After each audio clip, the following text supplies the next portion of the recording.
Bismillahirrahmanirrahim. Assalamualaikum warahmatullahi wabarakatuh. Bapak-bapak, ibu-ibu, mas-mas, mbak-mbak, khususnya adik-adikku sekalian yang dirahmati Allah dimanapun Anda berada. Kembali di IIP Channel bersama saya, IIP Wijayanto. Kali ini kita akan membahas tema mantan akan datang untuk melayanimu. Apapun yang kamu mau akan dia lakukan saat kamu lakukan hal ini. Jadi ada ya mungkin di antara kita itu yang betul-betul serius, artinya semua waktu, tenaga, biaya, ya, pikiran, dan seterusnya itu dicurahkan. Bagaimana caranya untuk bisa menarik mantan kembali? Atau agar bisa bersama dengan mantan lagi? Dan apa yang kita rasakan, apa yang kita lihat, apa yang kita temukan? Mantan justru semakin menjauh dan semakin sulit untuk bisa kita dapatkan. Ya, apa yang terjadi dengan diri kita? Mungkin karena terlalu fokus ngejar-ngejar mantan. Saya pernah melihat tuh ya, adik-adik mahasiswa itu, kuliahnya betul-betul sampai terbengkalai. Ya, sampai kena drop out. Ya, karena tidak ada kemajuan. Cuman fokus bagaimana caranya menarik mantannya kembali. Uang habis, ya. Terus telepon orang tua untuk biaya kuliah. Nggak taunya duitnya habis untuk ngejar-ngejar mantan. Tahu-tahu sudah dikeluarkan dari kampus, kena drop out ya. Kan kalau mahasiswa itu kalau kena drop out kan orang tuanya juga tahu karena kampusnya pasti akan ngabari itu. Ya. Nah, jadi mantan tidak dapat, uang habis, waktu terbuang percuma, ya. Begitu juga kalau yang bekerja tuh. Terus ngejar-ngejar mantan sampai tidak fokus bekerja. Pekerjaan jadi kacau balau, jadi berantakan. Bos di tempat kerja marah-marah terus. Ujung-ujungnya kena pecat. Setelah kena pecat, ya, tidak pegang duit karena selama ini tabungan habis untuk ngejar-ngejar mantan, ya, uang habis, mana mantan mau balik kepada dia kan, sudahlah tidak punya duit, pengangguran pula. Nah, jadi itulah yang terjadi ketika orang menjadikan mantan sebagai tujuan hidupnya. Dia belum mau merampungkan kuliahnya kalau mantannya belum balik. Dia belum mau fokus bekerja lagi kalau mantannya belum bersama dia lagi. Nah, maka orang yang menjadikan mantan atau dunia, kan mantan itu adalah kenikmatan, kebahagiaan duniawi itu, sebagai tujuan hidupnya, maka hidupnya akan berantakan dan dia tidak punya apa-apa. Maka di dalam sebuah hadis kita diajarkan, man kanatid dunya hammahu farakallahu alaihi amrohu wa ja'ala faqrahu baina ainaihi. Barang siapa yang menjadikan dunia sebagai tujuan hidupnya, maka Allah akan mencerai-beraikan urusannya dan menjadikan kefakiran di depan matanya. Kan jadi berantakan semua, jadi cerai-berai semua. Pekerjaan berantakan, tabungan berantakan, ya sampai penampilan pun jadi berantakan. Dan ketika dia jadi berantakan seperti itu, ya mantannya tentu tidak mau dengan dia lagi. Dan sebaliknya, kita mencintai mantan, tetapi tidak usah kita kejar-kejar. Biarkan mantan yang ngejar-ngejar kita dan balik sendiri kepada kita. Datanglah dia dengan merendahkan diri, ya. Mungkin kita minta jadi babu, ya, seperti istilah sekarang itu kan sering tuh penggunaan istilah babu.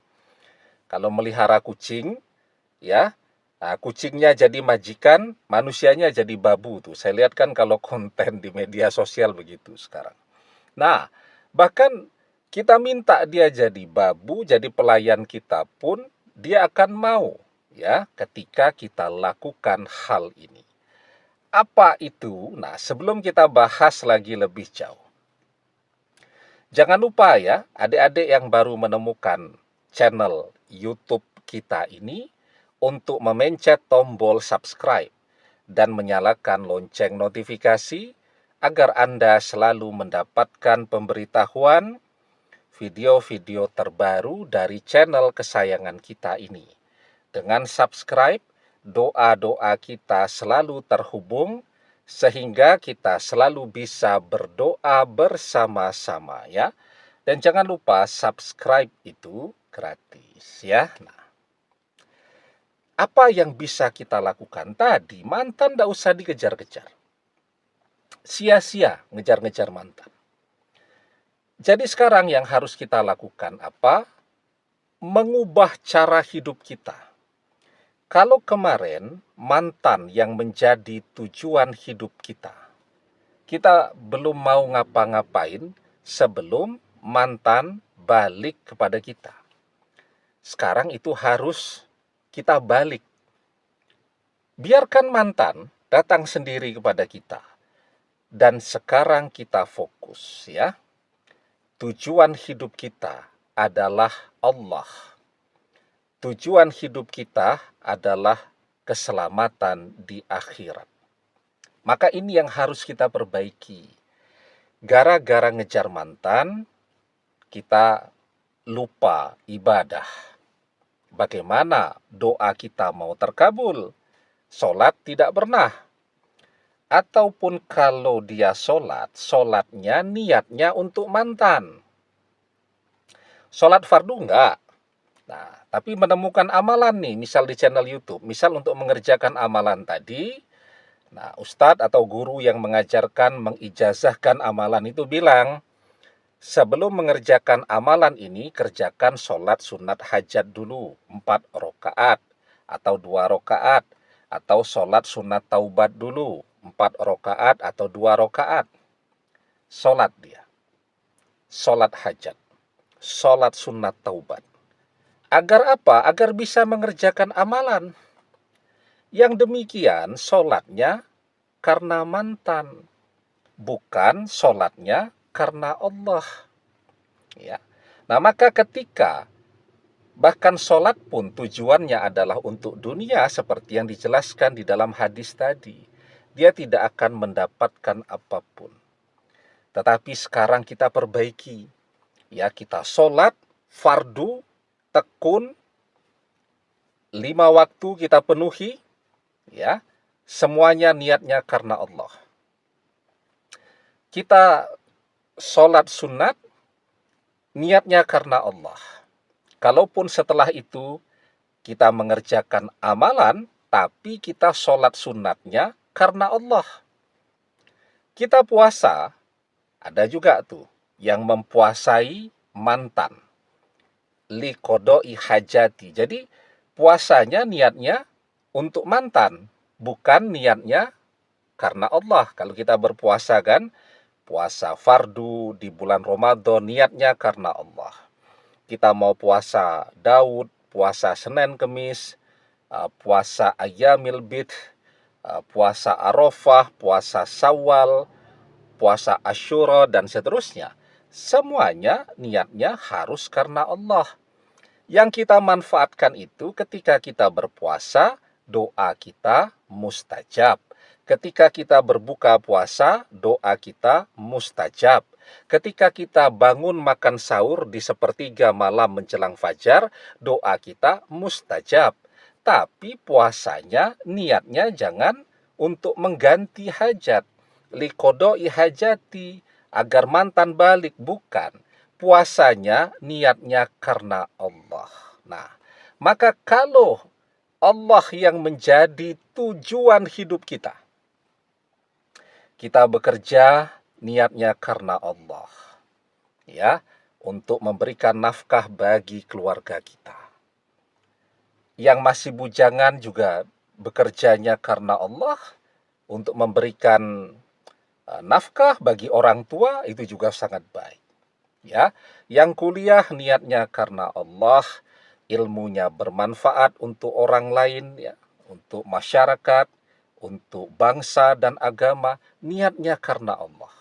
Nah, maka ketika Allah yang menjadi tujuan hidupnya, keselamatan akhirat yang menjadi tujuan hidupnya, maka dunia termasuk mantan akan datang kepada kita, datang sendiri. Maka di dalam sebuah hadis, Rasulullah Shallallahu Alaihi Wasallam bersabda, "Waman kanatil akhiratu niyatahu, jama'allahu lahu amrohu, wa ja'ala ghinahu fi qalbihi, wa atathu dunya wa hiya rahimatun." Dan barang siapa yang menjadikan akhirat tujuan hidupnya, maka Allah akan menyatukan urusannya, menjadikan kekayaan di hatinya, dan dunia yang akan datang kepadanya dengan merendahkan diri. Maka seperti judul kita, kalau kita jadikan Allah sebagai tujuan hidup kita, maka insya Allah dunia akan datang kepada kita. Dunia itu ya termasuk pekerjaan, ya, harta benda, teman-teman yang selama ini menjauh dan pura-pura tidak kenal, ya, termasuk juga mantan di dalamnya. Mereka akan datang dengan merendahkan diri. Ya, demikian, semoga bermanfaat. Wallahu a'lam bissawab, billahi taufik wal hidayah. Assalamualaikum warahmatullahi wabarakatuh.